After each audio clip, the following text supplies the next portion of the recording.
Hi, imagine. Fascinating. Yeah, good evening to you too. Good Great to see you. evening. How are Yeah, you doing? And how's the family?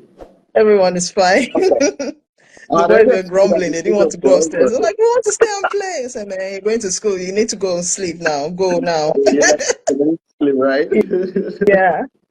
Wow, thank you for doing this with us. I mean, I'm delighted to host you here today. It's my All right, pleasure. welcome. Yeah. What happens here actually is that every week I pick one topic or the other to just share about helping people improve their relationships. And, Yeah. you know, typically the audience is for singles, right? But Mhm. to prepare them for marriage, right? But I mean, we have different people here. We have couples, we have grannies, so but generally the target is for unmarried people. But I mean the wisdom we share is valuable for everyone. So Yeah. you're welcome again. Yeah. And talking emotional maturity. Uh, Yeah. so what do you have to say? Let's just start like that. What do you have to Okay. say about Okay. the subject matter? Let me start off on a more generic note. Yeah. Like the topic of maturity is it's when I saw it, I was like, wow, this is a heavy topic.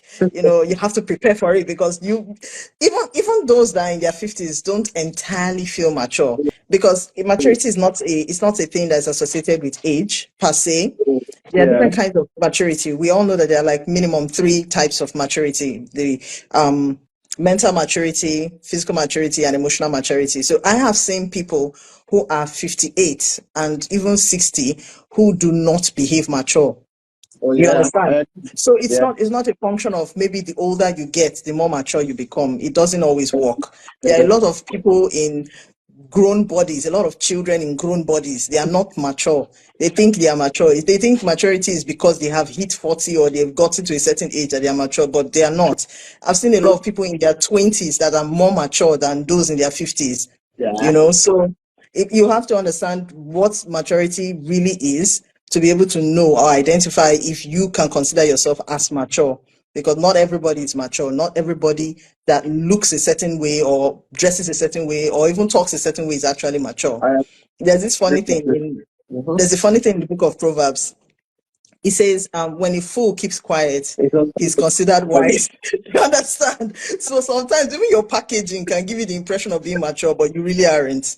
So, so many people are physically mature, but they are not emotionally mature. yeah. They are not even mentally mature in some way. So they're just different types of maturity. But the one that is really, really, really important for good relationships with people is actually the emotional maturity.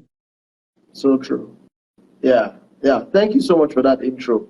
You just reminded me that sometime last year when I did something on this topic, um, one of the we are going to talk about emotional maturity. The theme I gave it was something like an adult baby, right? So there was a picture of a man's face, but where the brain is was a child, and Yeah, that I think I've seen that. concept about what you just said. Some people really get old in age, but somehow their behavior is trapped in their 7-year-old brain Yeah. development. Sometimes you wonder, why is this man behaving like he's more picking? It's because really, I mean, you'll be like, you'll be talking to some people and you'll be like, can't you see that the solution to yeah, this problem is just like this? If you just do this, all the things you're complaining about, it will be solved. Can't you just can't you think just it through? Why is it so hard? Like you'll be like, why is it so hard? You want to shake sense into some people. And trust me, in my field, I see a lot of it. It's so I annoying. can yeah, so let's talk about it, and then maybe people want to know what does it really mean? How do I know if I'm even mature emotionally? Especially because in relationships now, this is not just you. You're not just alone. You're Yeah. bringing in somebody else into your life. All right, Yeah. and then a lot of things begin to come to the fore. For example, your differences begin to come to the fore. So how do we navigate it? I don't want to get. I mean, I want you to talk. Okay, but don't let me talk too much. I have a Yeah. tendency of talking forever. Okay. So, Yeah. on the issue of maturity, I want to start with the physical aspect because it's connected to the emotional aspect. When Oh, when yeah. somebody is physically matured, it means that you have developed your physical body to an extent. That involves your brain, that involves your motor skills, involves your sensory perception and interpretation. That's the way you see things and the way you interpret them. So biologically, you have to be, at a certain level to be able to process certain information. Yeah. And this is one of the reasons why it's very important that teenagers try to avoid the issue of relationships as much as possible, which is why we're always saying make friends, be friends, till you are like 18 and you are approaching your 20s. Just try and keep everything neutral. Yes, the feelings will be there because of puberty. That's part of your physical maturity. It's part of your biological makeup, but you don't have to act on it. You have to stay friends because there's so much you don't understand. There's so many concepts you have not yet grasped. There are so True. many parts to even sexuality that you have not even come to terms with. So it's wiser for you to abstain from relationships at that stage because you are not even fully biologically mature to even Yeah. handle it. Yeah. Like one of the reasons people actually get married is so that they could have children and have a family and all that. Mhm. When you are not physically matured, issues of fertility and the rest of them will be a problem because it's like a teenage girl. All these child marriages, you see a teenage girl goes into marriage, gets pregnant, the next thing she's having all kinds of diseases, bleeding for the rest of her life, or torn vagina and all that because she's not physically ready to handle it. Yeah.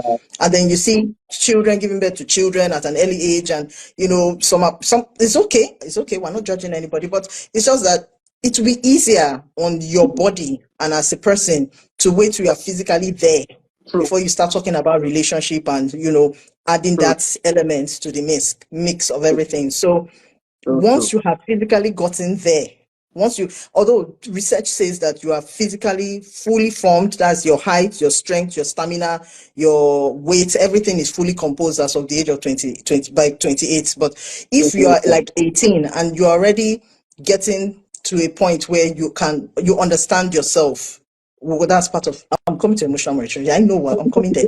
If you're like 18, Yeah. 19 and you have a good grasp of yourself and your body is functioning fine, your emotions are in check, you can control your emotions, you can handle conflicts and all that, then yes, you can consider entering a relationship at that age. And as long as Yeah. you know what you're doing, you understand, because then your body is meeting your mind. True. Okay, by the time you have worked out how things can work in your head, you have processed those information, you can now make an informed decision about starting a relationship, and then you can now move forward. But it's always best to have that decision with someone who is equally on the same plane with you. Yeah. I Okay. agree. Yeah. Yeah. Because you see so many times people date people that are younger than them, or people that are lower in maturity than them, and then they always start having problems in the relationship. They start quarreling, they start misunderstanding, you start breaking up over stupid things, and you'll be like, these are things you could have worked out. These are things if you had given yourself a little more time. There are some people that would have made excellent best friends, but True. because they were not emotionally mature, they could not handle the flurry of emotions that their body was emitting at that point in time. They mistook the emotional sexual tension for actual Yeah. emotion of love and marital commitment, and they thought they want to move it to the next level, but it wasn't what it is because they had not given themselves time to even walk through that emotion. So Mm-hmm. they were not emotionally mature to even make that decision. So by the time they now get in, they start having problems and they realize, you know what, we should have been friends. We shouldn't have even gone this route. But then they would have lost a very good friend because sometimes the breakup may not work out well. That's so No, I don't know who I'm going to break up. I don't know who. I don't know what to. Yeah, I'm true. not break up. So because the truth is that immaturity in your emotions or your emotional life is part of the reason why people break up a lot. Oh And the whole yes. point of being in a relationship is not to break up. You Yeah. understand? You are in a relationship because you want your emotional needs to be met. You want to be able to connect with somebody on a deeper level. So you're not hoping to start a relationship with the view of breaking up. Yeah. There are some that they have come to this point of self-awareness and they understand that this is who they are and this is what they want. They just want sex for fun. Those kind of people, they are mature to an extent because they know what they want. So they go into a relationship telling you, this is what I want, this is what I want. But some other people, they just enter and what they are hoping for is different from what they actually want. And they are very confused because they have not even come to terms with themselves, not talk about, understanding what the person that they are dating is going to have to deal with. So that's another dynamics in the mix. So yes, back to the issue of emotional maturity. What does it mean to actually be So, mature? so let me even say this. I'm just thinking of something now.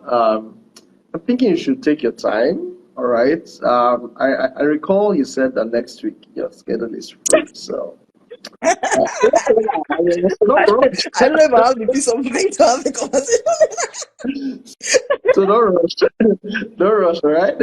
But just take your time and flow. Okay, go ahead. Let's see how far you can go today. Okay.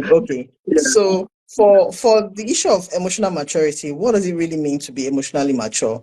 It means that you should be able to manage life stresses and your own emotion properly. It means you are aware of who you are, what you think about, what you feel, what drives your emotions. You are able to communicate your plans. You are able to communicate your feelings. You're able to cope with circumstances and situations. You are able to come to terms with what you need to do to make sure you get a certain outcome for your life. You're able to balance it. You're not it's and one thing with emotional maturity that some people don't understand is that it's a skill.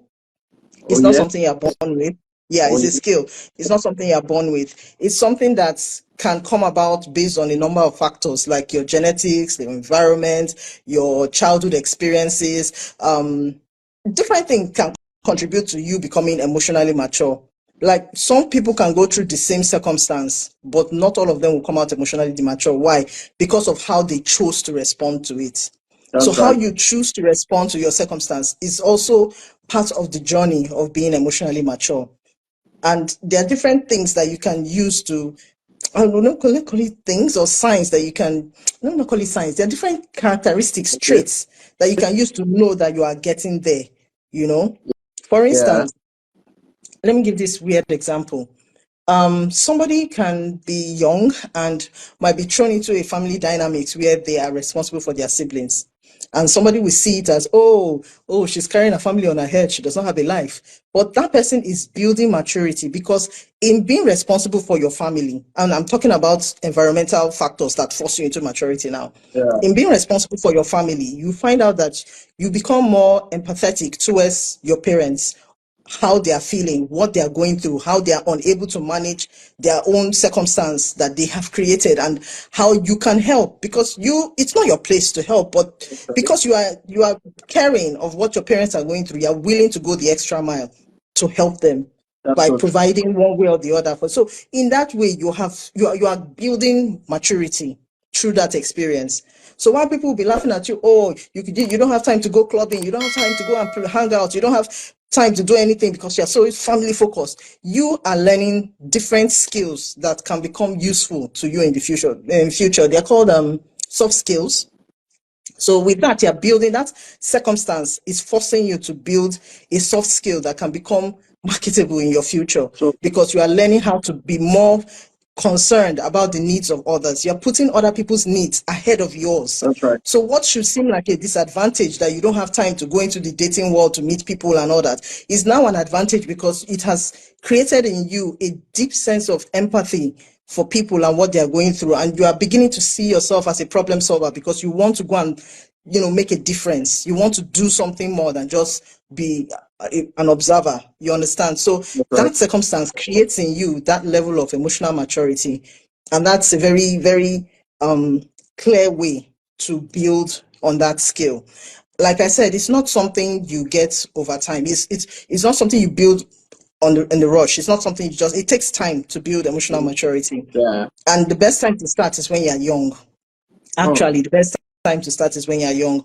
What happens is that we are so worried about, the world we're living in, that we are sometimes not concerned about the way we're raising kids or the kids that are coming up these Oh. days. Because when I was a teenager, when I was a young girl, nobody ever spoke to me about things about emotional maturity, and nobody had time for things like this. Yeah. Right. Just read your book, go to school. But as a child, you are watching the world, you are seeing things happening, you are learning from observation, you are seeing things happen, but you might need that adult person to come and talk to you and help you process what you are seeing so that you can better get a grasp on how to handle such a situation if you find yourself in it. Yeah. Imagine a child of maybe 12 or 13 being exposed to a broken home. That is a teachable moment.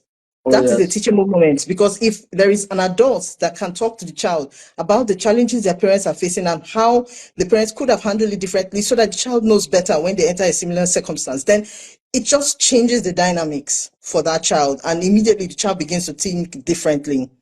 One of the Yeah. things that I noticed that they do abroad is that they teach a lot of children about financial management and, skills and all these things. And as little as these things are, they position the child to to think differently about their Yeah. lives. The children don't just wake up, sleep, go to school, do homework, eat food, play, and go to bed. In their everyday, they are slowly exposing them to things that get them to think, Yeah.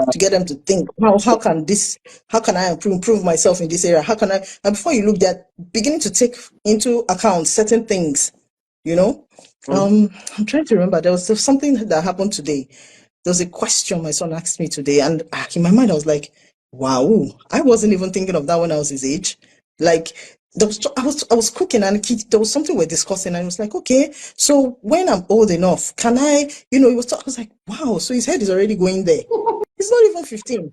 He's not even 15. His mind is already thinking, okay, you know. Then all this talks about how to have financial management. When you start talking to your children about it, you are preparing them to be emotionally mature to handle That's right. money. That's So right. there are different ways in which you can build these skills in children, because from childhood to adolescent, that's the best time to build the skill of emotional maturity. And True. when you build that skill, it will serve you for life. By the time you become a teenager or a young adult, they'll say, oh, you sound like you're 30 something. Meanwhile, you're just 25. It's not because you sound old, it's because you have the wisdom of the world. You have grown to the point where you are now sounding wise. Not wise from being silent when you really don't know anything, but wisdom that comes from actually having experience and actually knowing something. Yeah. You understand? So if you can use your childhood and your adolescence to build on emotional maturity, which also involves emotional security, then it will be easier for you to become able to make those life-changing decisions in your 20s without feeling like you are not yet ready or mature for it. Yeah. Mm. Also true. And I like how you took it back to childhood and all those experiences from childhood to teenage and all that, because maybe at some other time I will take time to really expand on that in another session, but ultimately some of those childhood experiences, contribute greatly to people's emotional dispositions in adulthood. For example, there are people who grow up timid, you know, they are talented, they are intelligent, but timid, And then many times when you dig deep in conversation with them, you discover that at some point in their growing up, they were always talked down on, they were not allowed to express themselves. Every time they made a mistake, they were rebuked, they were shouted at, they were labeled a kind of name. And what that did to them was it killed that initiative, it killed that willingness to try because every time they hear those voices telling them, you're not good enough, see your big head, you're not fine enough, see your Mhm. boldness, see your big nose, whatever it is, and then it makes them to start becoming repressed, sort of. So I mean that's in that long conversation, but I'm just glad you took it from there, because many times in self-awareness, people really need to dig deep and find out, should I say, why they are the way they are. Really, Yeah, they need to yeah, find out, why am I like this? Why do I behave? Why do I choose this over that? Why do I like this over? Why like, for example, you bring in a number of children into the classroom. Some will naturally go to the back seat. Why? Do you yeah, understand? Why am yeah, I okay being at the back? Why am I comfortable being in front? Why do I want to be in front? Why do I not volunteer myself when a question is asked, and I know the answer, but why won't I raise up my hand when I know it very well? Sometimes every other person is failing it and you know it. Why wouldn't you speak up? You see, so I believe that sometimes when people start interrogating some of these childhood experiences, they will begin to find the foundations of what has predisposed them to the kind of emotional behaviors they have towards other people right now. And while that is good to be able to trace it and find it there, what's most important is what you do afterwards. You know, exactly. how do you now start being intentional to, in fact, there was something you said when you were defining it at first. I think you mentioned it in passing about self awareness, you Yeah. know. So you're now intentional about how you relate with your environment emotionally, how you relate with yourself. Um, if someone says, "Yeah, big fool," why do you really take it to heart? Why are you offended? Why do you have Exactly. Those are the questions you ask. yeah, Yeah.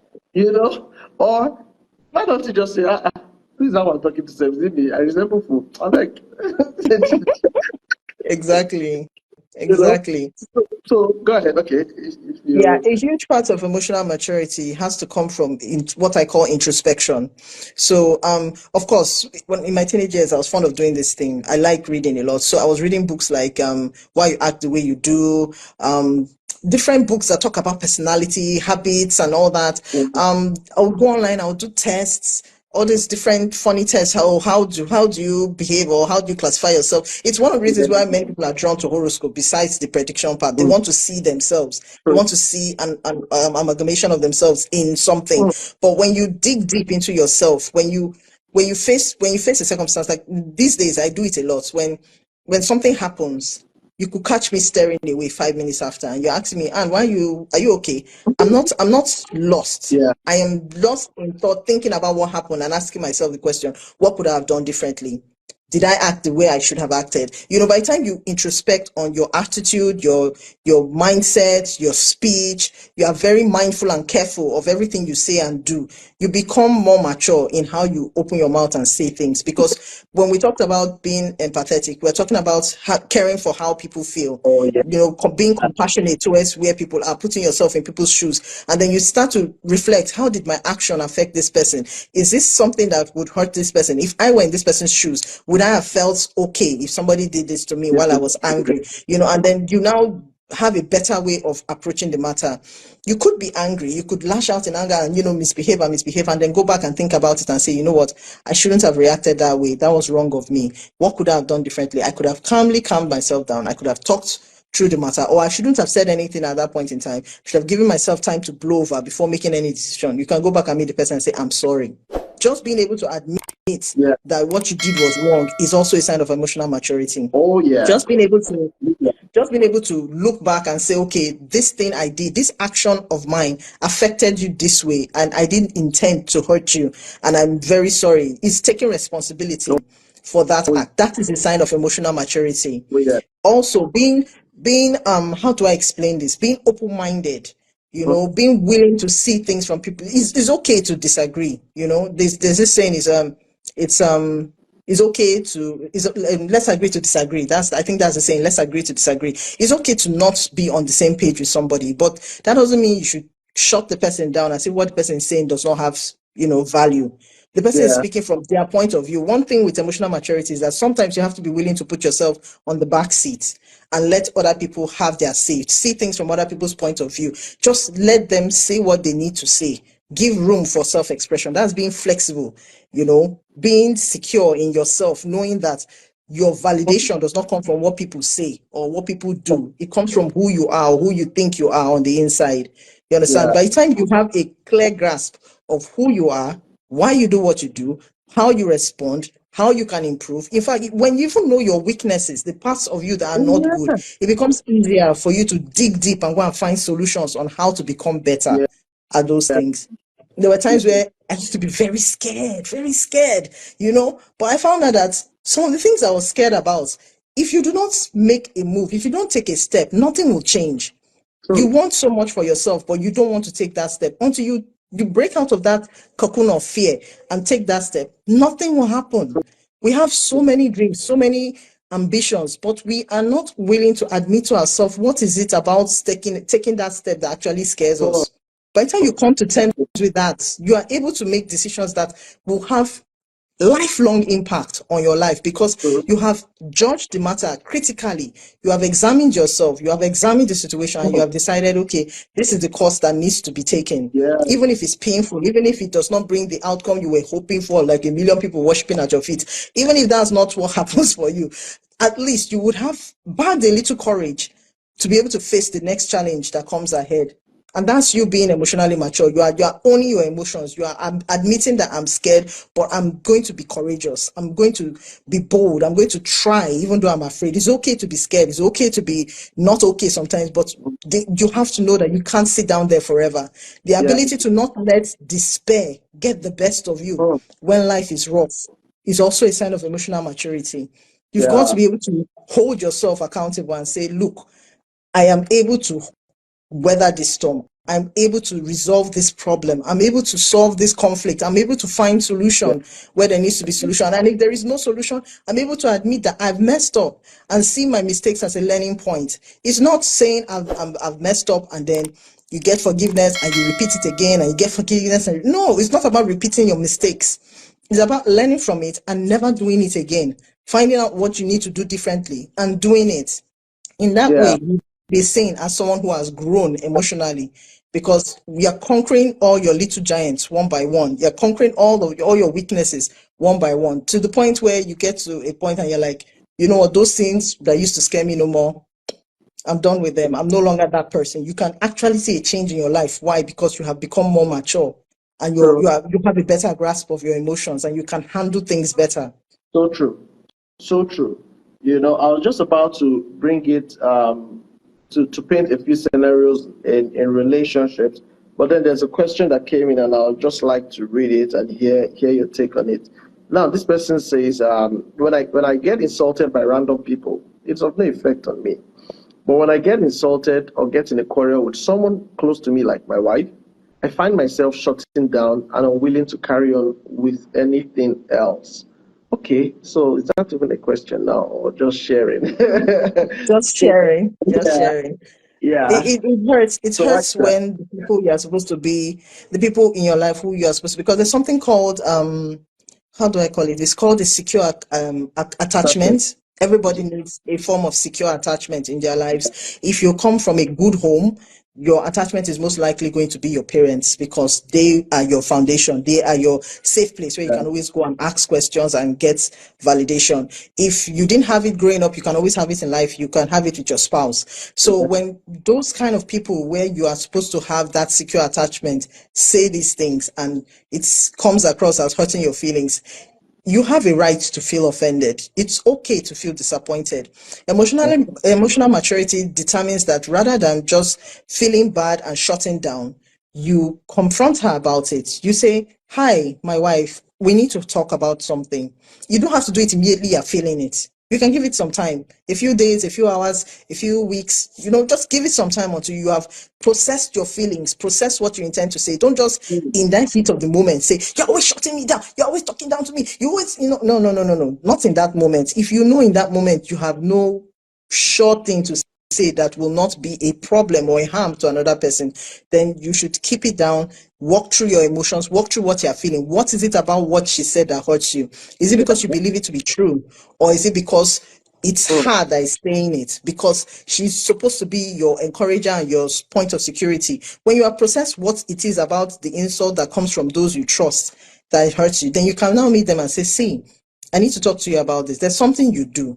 I don't know if you intend it as a joke. I don't know if you mean it. I don't know if you say it in the heat of annoyance, but I need you to know that this particular thing hurts me. And not only hurts me, it erodes my trust and my confidence. You are someone I have held so highly in my life. You are someone I have put on a pedestal, and I would expect that you should respect my feelings and be more sensitive in how you tell me things. That you can give me constructive criticism, but you don't have to destroy my heart or break my emotions just to mm, get your point across. You are not being helpful to me." And have that mm. conversation with the person. They may not want to listen at that point in time, but it will be on your record that you have come out and you have admitted that this is what you are feeling, this is how this issue makes it feel, and this is what you think should be the way forward. This is how you Yeah. think the person should better approach you on this matter. If you don't want, if you don't want the person using certain, tell the person straight up, "I don't want you using these choices of words. I would appreciate if you do not insult me when we are having an argument." If you have those feelings of insult, just keep it to yourself and don't voice Yeah. it, because Yeah. two wrongs don't make a right. You being angry does not work the righteousness of God. You saying what is on your mind and just pouring out at that point in time doesn't do me good and doesn't do our relationship good, because if I keep losing trust, then the foundation of our relationship will be affected, and it might not be long before we start having real problems. So being able to come out and talk about it with that person is a clear sign that you are emotionally mature. It's a clear sign that you are able to handle your emotions. You have processed it, you've thought it through, and then you've confronted the person and you've told the person not only what they are doing wrong, but how they can do better. And that's one very key way to show emotional maturity in that issue. Wow, wow. You actually just you touched every part of the answer I was going to give to that question. Every part of it. First from accepting and owning your emotion. You know, some people think it's a sign of weakness. No, it's not. If something, yeah, if something touches you in a way that makes you feel bad or that thinks of something, offensive, yes, it's how you feel. It's valid. Do you understand? It's valid. And like you said, sometimes you have to even process, okay, why do I feel this way? Is it something about me accepting what she has said or what this person has said to me as true? Do I believe it's true? If I believe it's true, okay, and I don't like it, maybe it's a negative thing. What can I do differently so that someone doesn't have to speak to me like this again, right? Or is it Yeah. something about maybe the way she feels right now that she just wants to, unleash that and maybe get back at me for something I did, right? So that process where or that time where you're processing your emotions is something that is very key for you to do. Yeah. What happens many times is that a lot of people go off on the moment of that annoyance, that provocation. You know, why did you talk to me like that? Am I your mate? Are you mad? And every time you come up, in that energy, what you're doing is that you're actually triggering what I call the auto response in the other person, because the Yeah. temper is Person already becomes high. defensive. Yeah, so everyone's walls are up. Everyone is on defense mode. Adrenaline is also up, so there's also propensity for attack. You give you back. Do you understand? So Yeah. being coordinated enough to even think through it is like a very good first step, right? And then you're Yeah. telling yourself, okay, I really feel offended that my wife, someone so close to me, should speak to me like this. And then the next thing is that, okay, I'm going to make her know how I feel. And then you rightly said, not at the spur of that moment. Take your time to process that emotion. Because one thing we teach people in communication, in relationship and marriage, is that sometimes the problem is not what is said, is how it Is is how said, we said. when it Yeah. is said. Yeah. So if you say something good at the wrong time and in the wrong way, okay, it could come off offensive. You see, and some Yeah. people don't understand that more than No. the words, the tone of communication is also important. Yeah. Yeah. Yeah. So And body someone can language say too. something, yeah, the language.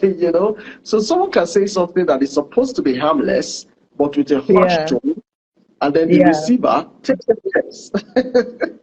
Exactly. And you are wondering, why is the person getting offended? Is what I said was not bad, but it's the way you said what you said. It's how Exactly. you said it. Exactly. Yeah. And there was also something I mentioned. I don't know if you noticed. I also talked about boundaries, setting boundaries by saying how you want it to go forward. I think people think that it's not your place to set boundaries, or when you set boundaries, you don't have to tell people. That's not true. If you have an emotional boundary you are setting for yourself, Yeah. you owe it to yourself and those around you to know that this is your emotional boundary. Like in the example, I was like, he can say, going forward, if you want to, comment on this issue, I would appreciate if you do it like this. Like, that is you setting boundaries. That Yeah. is you communicating that this is something I will not tolerate. This is a line I will not cross. I will not have you talk to me in this manner. It's disrespectful, it's hurtful, and it's chipping away at the trust I have in this relationship.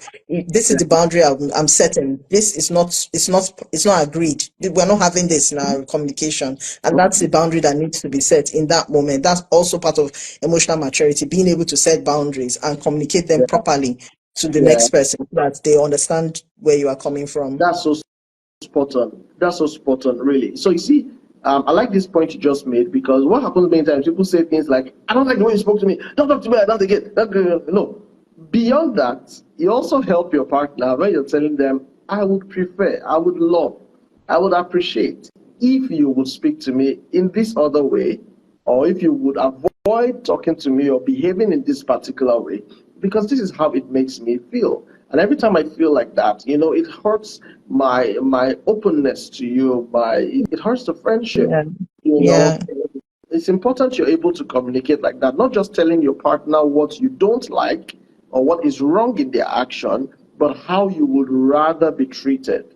This is one place where many people miss it. They don't know how to do this part. They just want you to go figure. Yeah. And the Yeah. truth is, at that time, your partner is not about to figure. No, no, your partner has no clue. Flying solo. Yeah. This is so practical. I mean, thank you for the insight. I'm seeing another question there. Let me just see if it relates to it. What do you do if the person continues despite having the conversation with her? Hmm. Okay, it depends on who this So person is, because this is if the it's wife a now. friend, The person says his wife. it's the same wife. Yeah. Then there is wisdom in knowing when to disengage. In Mhm. in the care profession, there's the duty of care, candor of care, and all these rules they give you on how to, relate to service users. But you are also not there to be abused. You're also not there to be verbally assaulted. So if somebody keeps verbally assaulting you one way or another, you've spoken to this person, then learn to disengage. Sometimes disengagement could mean not consent, just abruptly telling them, I will not have this conversation with you. This is where it's ending. I'm not doing this, and just leaving it at that, ending the conversation. So emotional maturity means being able to know when to disengage as well. It's not every time you have to, if you've tried confronting is not working, disengage. And one advantage we as believers have is that we can actually go on our knees and pray. I know Oh, people yeah. think prayer is overrated. I don't believe prayer is overrated in any way. Yeah. If somebody is not listening to what you are telling them, take it to your Heavenly Father. He's the one that created them. He's the one that Oh, created yeah. the person. Take the person to the Heavenly Father. See, there's a way I pray that I would advise anybody I know to pray, because God is not into rituals. You can just, the way I'm talking to you now is the way you would go and talk to God. Heavenly Father, this is what this person said. I don't like it. This is how it makes me feel. Holy Spirit, you were there. You are a witness. This is what I want the person to understand. And I've been telling the person, Father, the person is your child. Please speak with that. You don't pray. How do you in Jesus' name, amen? Nice. You have done. You have Yeah. prayed. So take it to your Heavenly Father and pray and leave it at His feet, because there are some things that are beyond your physical control. There's wisdom in knowing the things you can change and the things you can't change. You can't change people. That you insisted on a Oh, yeah. boundary being fixed does not mean that somebody will adhere to it. So if you are a Mhm. Christian, I would advise you to take it to God in prayer. If you're not a Christian, I would advise you, go and look for someone that they respect, a counselor, a father figure, a friend, someone that they love and respect, that would listen to you. Share your opinions and your concerns with that person. Let that person mediate on your behalf and speak with them, since they are not hearing you. That's what I would advise So true. you do in that situation. So true. Thank you so much. Spot on. I also like to mention that even for believers, the place of seeking counsel and speaking with a therapist is very key. And I'm saying this Therapist. because Yeah. Our people don't like hearing that I word. know, Instead of go for I therapist, say know, why? Why? I know. You see, unfortunately, for the black man, it's not something that I think there's a network thingy. Yeah, but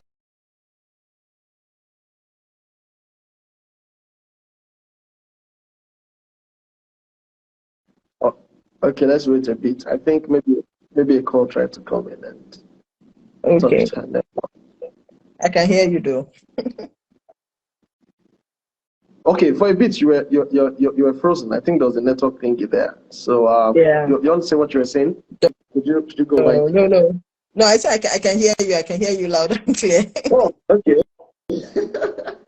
Okay. I was about to go on the line of thought. Looks like You I were saying forgot you were it. saying a therapist. Our people. Oh yeah. Oh yes. So yes, it's not something people are very used to yet. Especially the black man, right? But it's something that is very important. And thank God that the awareness is growing in these days. I like to also encourage that when you're having these kind of challenges with your partner, you want to recommend speaking with a therapist. Yeah, and you don't know anybody to talk to, please slide in my DM. Let's discuss. Why am I saying this? The truth is, um, there are many times that people don't know the root causes of their behavior, of their actions. I think my guest is having some network ish. Let me just be sure other people can hear me. Okay, yes, they're still here. Okay, so there are many times people don't know the root causes of why they act the way they do, why they respond the way they do. Okay, I don't know yet of any couple who gets into marriage with an intention to just be a pain in the butt of their partner, who says, this morning my agenda is I'm going to so frustrate my man that he's going to run mad. Or a guy says, I'm going to so frustrate this woman I call my wife because I want to deal with her. I don't believe any normal person will behave like that. Yes, when the relationship deteriorates badly, right, people start behaving like that, but that's not normal. That's not normal, right? So my point is, if your partner keeps doing something offensive, the truth is many times they don't have the ability in themselves to correct that. So this is where you want to suggest, bring it up. Perhaps let's speak with someone. Let's speak with a professional. Okay. One good thing with speaking with a professional is the fact that there's confidentiality, and then we know how to navigate the conversations. All right. Yeah, my guest has some network trouble, but I'm sure she would be back in a moment. So let's just wait. There's a comment there. It says this is very helpful and insightful, especially the point of having someone that is respected by your partner mediate on your behalf to help communicate better. Oh yes, that is so true. Okay, she has requested again. Let me bring her in. Okay, if you can hear me, I've accepted your request. Oh yes, welcome back. Yeah. Yeah, my internet has not seen me stay on the network for this long. Oh It's my actually it says, "Are you sure this is you? Are you sure this is okay?" Yeah, you're welcome back. You're welcome back. Yeah. So Thank you. Thank you. I was just trying to emphasize while you were out the importance of speaking with a therapist. Yeah. Saying how Yeah. there are many people who don't really know how to navigate the root causes of why they behave the way they do, and how to cure, as it were, or get over those limitations in their behavior. Okay, and that's where a professional will come in to help, moderate the conversation, take you to that dark corner. Sometimes you have to go there and Yeah. deal with that root cause, you Yeah. know, then bring you out in an empowering way. Yeah. Okay, so Fred, if you're still there, right? So we want to encourage, consider speaking with a therapist, all right? And then of course praying about it too. You cannot overemphasize that. That is very key. All right. There was a question I wanted to ask, but I think all of this has made me to forget it. Now, so how important is this level of is emotional maturity is in choosing a spouse? How important is it? Is this? Do you really care about that? I mean, after all, she's fine, man. I like the girl. She's fine. You know, Yeah. Yeah. I want to deal, right? So, So how some truth important is is that? very right. Okay, so one very important reason for emotional maturity is because in marriage it will not always be smooth. It won't always be sweet. There will be difficult moments, there will be tough times, there will be conflicts, there will be anger, there will be shouting. There will be times where you will not see eye to eye. There will be times where you miscommunicate and things you will not be on the same page all the time. It's not happily ever after.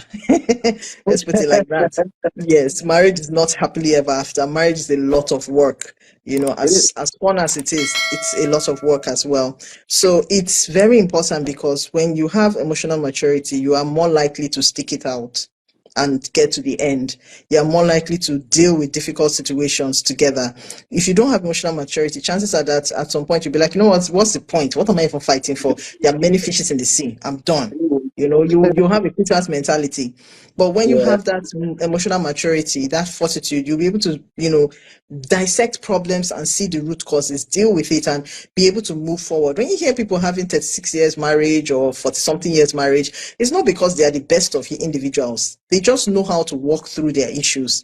They just know how to accept themselves. They just know how to set healthy boundaries and resolve their conflicts and be able to manage their stressors in a positive way. They just know how to get it done.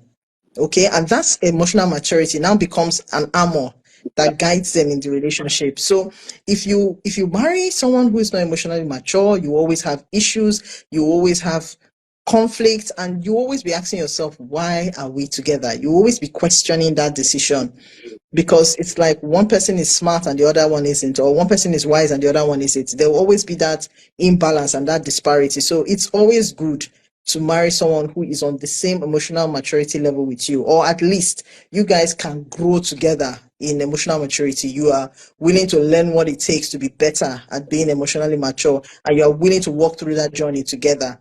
So it's very important, because the stress that comes with marrying someone who is emotionally immature, it can destroy your marriage. It's one of the reasons why people break up in relationships and have, multiple partners and everything, because you just look at it and you're like, why do I have to tolerate all this? Why? I don't have Why? to. I deserve better. And before you look, you've lost the will to even walk towards that thing, that marriage working out. So emotional maturity gives you the fortitude or the strength to go through tough times, to weather through the hard times. It's the bedrock for unconditional love. It's the foundation for unconditional love, because when you understand what emotional maturity is and two of you are working together towards it on a regular basis, then you Yeah. find yourselves growing together, weathering the storm together, facing challenges and coming out on top, being each other's support. Life becomes easier because two of you are together in it. So it's very important to marry someone who is emotionally mature. It will give you peace of mind, honestly. So true. So true. There's a principle Jesus shared in scripture that I like to always refer to, where he said, do unto others as you would that they would do unto you. And the Bible calls it the golden rule. Yeah. I believe that rule is very fundamental in understanding emotional maturity, Yeah. especially because now you're able to tell yourself that, how do I want to be treated? What am I okay with? What Mm-hmm. am I not okay with? All right. If I know what I'm not okay with, then I should not extend that behavior to someone else. Exactly. If I don't like to be shouted at or someone raising their voice at me, then I shouldn't be okay raising my voice on other people. See, Exactly. people who do that are toxic people because they can't take it, but they serve it. They can't Yeah. eat it, but they prepare it and give it to chop. You know, Breakfast. so being conscious, being aware of the fact that, okay, these are the things that are my own boundaries. I love myself and respect myself enough to know that I should not be treated this way. You should be able to, in emotional maturity now, you're able to now extend that courtesy to your partner, as the case may be, since it's relationship, but generally your relationship with people. But in this case, let me just streamline to your partner. You're able to Yeah. tell yourself that, let me extend this grace, let me extend this courtesy to them. Yeah. Okay. Yeah. Yeah, because ultimately, that's the essence of this maturing we're talking about. Yeah. Being able to, that's how I like to put it sometimes. When you're able to suppress your default natural response, Mm. okay, you're able to suppress it because typically I don't take nonsense. If you talk to me like this, I'm giving you backhand slap before I even know what to do. Maybe that's natural response when you were growing up and before you got to the level of consciousness and intentionality. That was you Yeah. there. But Yeah. now that you're growing and telling yourself, I want to be more deliberate, I want to be more intentional. All right. Yeah. Somebody speaks to you in a way that your natural response would have been gbasgbos. Mm-hmm. But the ability to suppress that process and then give a deliberate or a more intentional response to that is maturity. Yes. So, and Yes. and that is one thing that marriage would many times serve at you. Mm-hmm. Your spouse says something. They did not mean to just be terrible today, but Mm-hmm. somebody is going through their own a lot. Do you understand? And then Mm-hmm. Mm-hmm. maybe they did not manage themselves well that day, and then they just treated you in a kind of way. You should have the coordination to say, okay, I Yeah. extend grace to you. Yeah, Exactly. I'm most likely Exactly. to to me like this, so I should not respond to you in the way you spoke to me.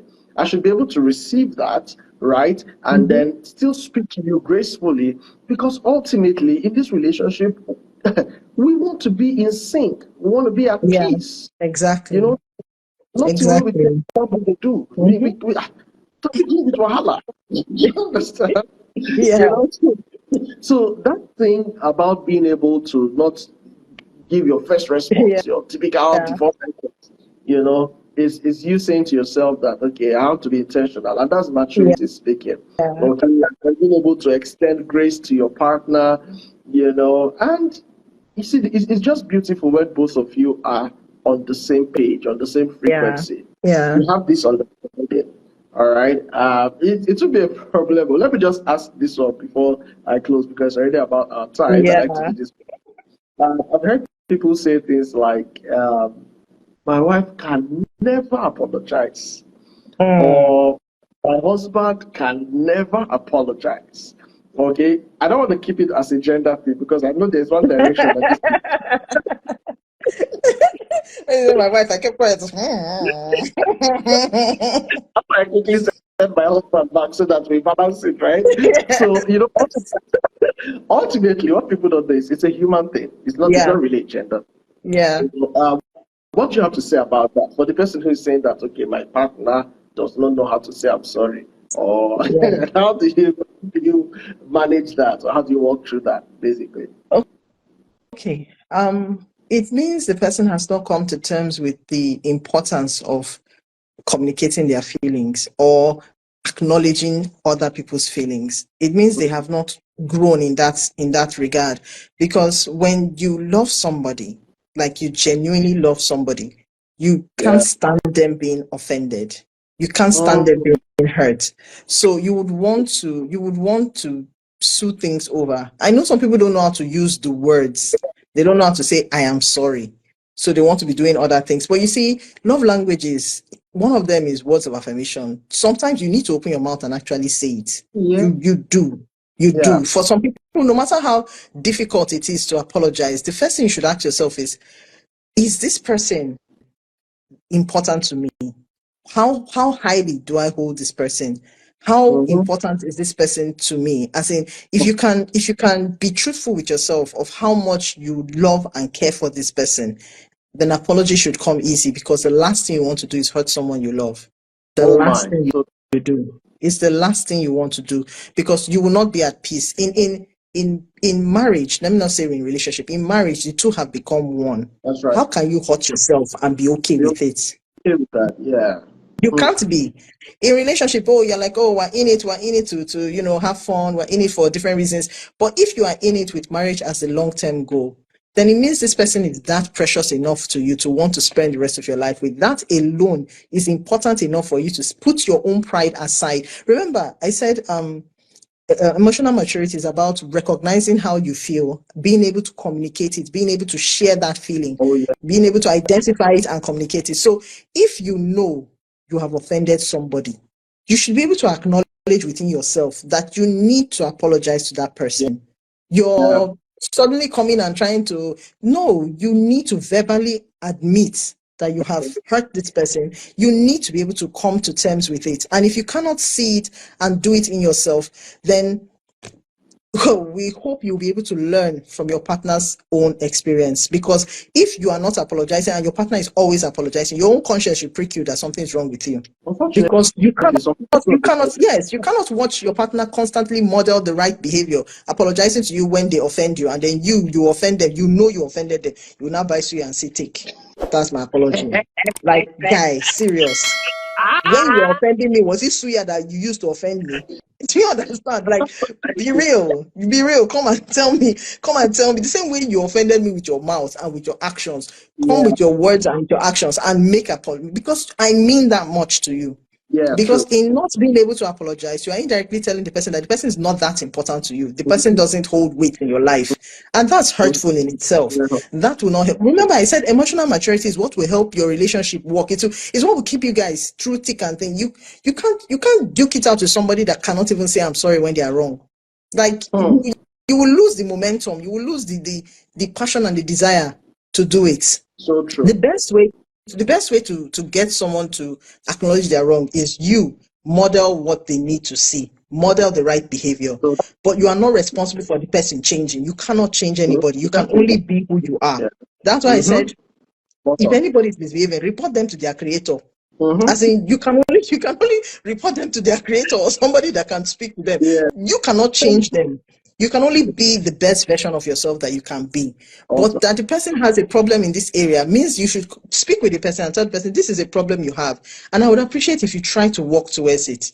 While you yourself, you are modeling that correct behavior. You So true. understand? You cannot be modeling an opposite behavior and expecting them to act right. You have to keep doing Yeah. right. There's a scripture my husband was telling me the other day. He said, remember how in the Bible Paul said something about wives being able to convert their husbands by their conduct. It Yeah. is your lifestyle, your own behavior that will make the other person reconsider themselves and think twice about their actions. It's not So that true. you are trying to change them and force them to apologize. You must say, I'm sorry. You said, read the room. If the person's way of apologizing is not verbal, then you Yeah. should learn to accept that he has apologized in a non-verbal way. No, there's non-verbal apology. It can also happen. But if you Yeah. want a verbal communication, because verbal communication is your love language, then tell the person that, look, words of affirmation is my love language. The same way you hurt me with your words, you should come out and appraise me and, Oh, verbally tell me that you are sorry. It helps me feel loved. yeah. That is still the Very key. part of communication that we're talking about in emotional maturity. You are going to be able to communicate why he needs to verbalize that apology, why, coming and acting like he's sorry is not enough when you want him to come out and say, I am sorry. Your True. own job is to communicate, drop it on his table, drop and share that he should be able to acknowledge his feelings and apologize when he does wrong. It takes a while. Some people struggle to say the word I'm sorry. It's like they want to die to say it. It wants to kill them. But that's not your own problem. Yeah. It is their problem. They have to walk through it, because if you mean that much to them, then they owe it to you to apologize. I agree. I agree 100%. I agree 100%. I'll have to stop here. I'll have to bring another question. Um, no, but I'll have to stop because it's already past Yeah. our time. Yeah. Thank you so much. This has been so rich. I didn't know the time moved this quickly. I'm surprised. This has been so rich, and we'll discuss off camera. Okay, no wahala. Yeah. Thank you for the opportunity. I've not talked like this in a while. Yeah, there's a lot more to say in this space. Yeah. Fred said something in the question area. He said, sometimes I'm sorry is not enough. Or anyway, like you were saying, there's a thing called apology languages. And you need to be able to teach your spouse Yeah. what demonstrates to you that Yeah. they're really sorry. They need to know how to do it, so that, because there's some people who don't want to hear I'm sorry, they want to see changed behavior. Yeah. There are those who want to hear you say that I realize how what I did was wrong. They want you to own it, know that this thing, Yeah. so you need to know how to teach your spouse what works for Yeah. you. Yeah. And then spouse is be graceful, be open to feedback. It's not Exactly. attack. It's not. No fight. It's not. They are not calling you a useless, terrible person. No, you just take the feedback that okay, something I did innocently came off like this, and this is how my Mhm. partner feels. And people's feelings are valid. That's another thing some people need to Exactly. know. You have You to can't be telling acknowledge it. yeah, isn't that small thing? Is that why you're angry? No, that's abusive behavior. In fact, Mm-hmm. that's Mm-hmm. mention of gaslighting. Mm. That's abusive. Mm-hmm. Yeah. So don't invalidate people's feelings. Somebody says I'm offended by something you did. You need to be able to say, okay, I'm sorry about that. Okay, maybe you try to clarify what your original intentions were or what you were trying to communicate that did not go out well. But first, you have to accept that something you did has put this person in a bad place, and then you want to take it back, validate their feelings, and then find ways to be right by them. That Yeah. shows that you are mature emotionally. Not Exactly. trying to claim you To claim uncle. What right. about that? So that's childish behavior. That's 7-year-old behavior. All Yeah. right. Stop Yeah. here. Thank you so much, and it's been a great time. It's my All right. pleasure. Yes, and then Thanks. we'll have the other conversation when we end this live. Thank you, All everyone. right.